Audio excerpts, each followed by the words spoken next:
Dear Patriots, before the news starts, please subscribe to our patriotic channel by clicking the subscribe button. Give us a thumbs up to this video. Don't forget to leave your opinion below in the comments section. Share the news on Facebook and Twitter so you friends see it. Thank you. Oh no. This man with Down syndrome just walked into Congress and did unthinkable. Frank Stevens has Down syndrome and told a congressional committee this Wednesday that his life is worth living. He also condemned abortion as the final solution.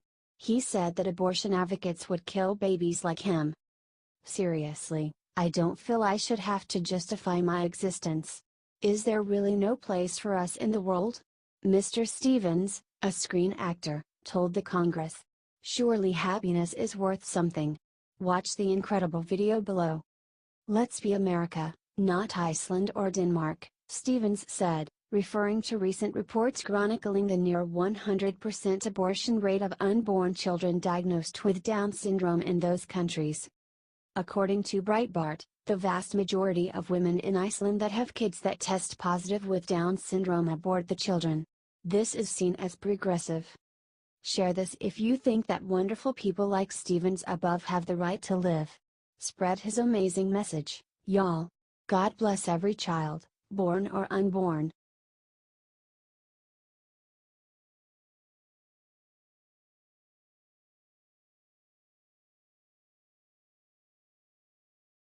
After John Boehner attacked him, Sean Hannity just unleashed his secret weapon. Twitter is buzzing with the information that came out about John Boehner in Politico. The former House Speaker opened up about the Freedom Caucus and took shots at Sean Hannity and Mark Levin. Here is what Boehner said to Politico. Mark Levin went really crazy right and got a big audience, and he dragged Sean Hannity to the dark side. He dragged Rush to the dark side. And these guys, I used to talk to them all the time. And suddenly they're beating the living shit out of me. Boehner, seated in his favorite recliner, lights another cigarette. I had a conversation with Hannity, probably about the beginning of 2015. I called him and said, listen, you're nuts. We had this really blunt conversation. Things were better for a few months, and then it got back to being the same old. Because I wasn't going to be a right-wing idiot. Hannity then took to Twitter to respond to Boehner's account of the event. Sean Hannity is not afraid to tell the truth. John, were you sober when you said this? That conversation never happened. I'm sorry you are bitter and you failed, tweeted Hannity. Boehner also said that social media is what's dividing him. What's really dividing America is the fact that boneheads like Boehner keep on trying to divide this country. Share this if you think it's time for Boehner to go bye-bye.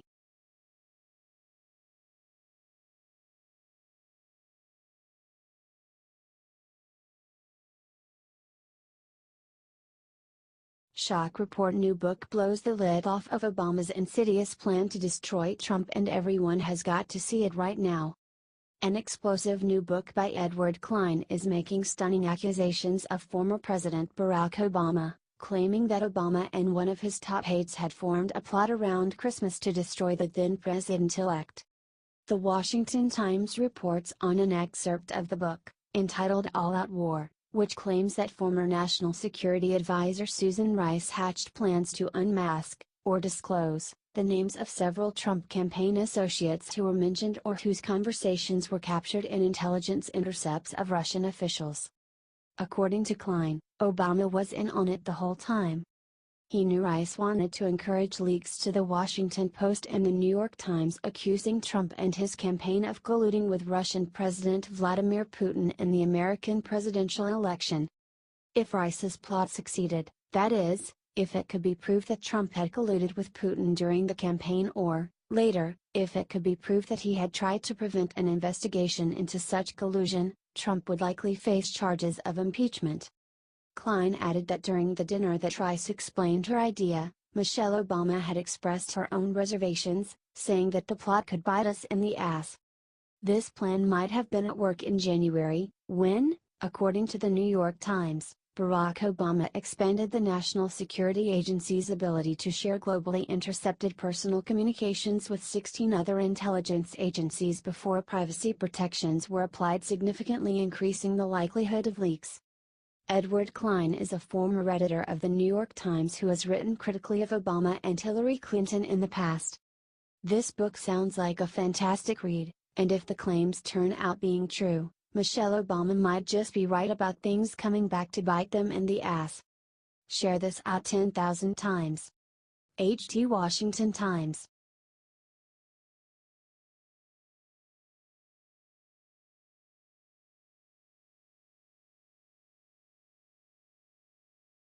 Obama's seethe with rage as Tom Fitton reveals dirty trick they pulled on President Trump.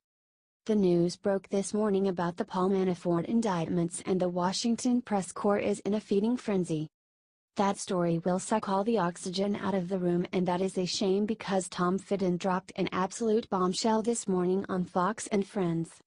A total game changer, or it should be if the media would report it. But as it is not kind to Barack Obama and is kind to President Trump, don't hold your breath. Thankfully, Tom Fitton is an independent voice for truth and does not have to play by the preset media narrative. Instead, he relishes blowing up their phony narratives. According to Newsmax, Fitton exposed payments from the Obama campaign, Obama for America, of nearly $1 million to a law firm funding Fusion GPS's dodgy dossier. President Obama headed in for President Trump, then, at the time, the candidate. Fitton said, he campaigned so close, so much for Hillary Clinton that it hadn't been done like that in 100 years. Then you had the dossier being used by the Obama FBI, the Obama Justice Department, maybe the Obama CIA to target Team Trump. Fitton goes deeper and shows that $700,000 of the funds Obama paid the law firm funding the dossier happened at the same time Fusion began working for Hillary. He goes on to explain that the dossier is clearly a political hit job on President Trump, and if the CIA and FBI use this for their investigation, we need to know. We in the midst of a major criminal investigation against the President of the United States as a result of this dodgy dossier, which was a political hit job on Mr. Trump, Fitton concluded, raising more questions that need to be answered. Share if you agree this stinks to high heaven.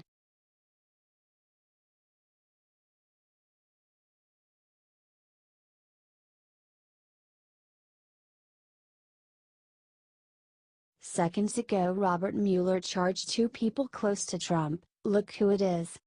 These are the first charges of the Mueller investigation. Paul Manafort and his business partner Rick Gates were told to surrender to the feds this morning, according to NY Times. The charges were brought against Mr. Manafort, former campaign chairman of Trump, and Mr. Gates, a business associate of Manafort.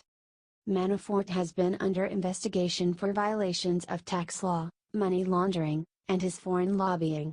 He is a dirty guy. Mr. Gates is a junior partner of Manafort and is listed on documents that show Manafort's firm receiving payments from people in Eastern Europe via Cyprus. Share this if you are praying that Trump stays safe in all of this.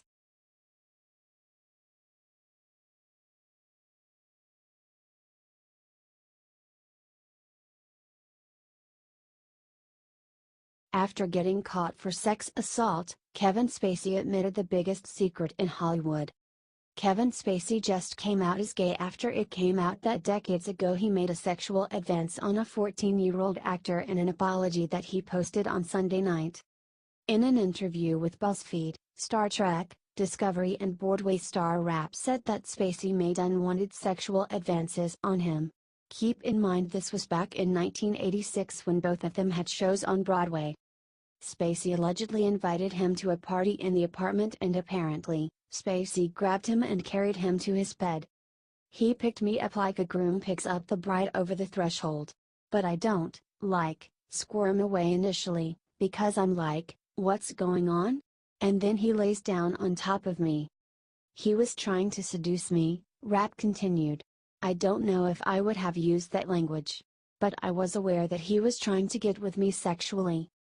In response, Kevin Spacey wrote the following and came out as gay. But if I did behave then as he describes, I owe him the sincerest apology for what would have been deeply inappropriate drunken behavior, Spacey wrote. This story has encouraged me to address other things about my life. I know that there are other stories out there about me and that some have been fueled by the fact that I have been so protective of my privacy. As those closest to me know, in my life I have had relationships with both men and women. I have loved and had romantic encounters with men throughout my life, and now choose to live as a gay man.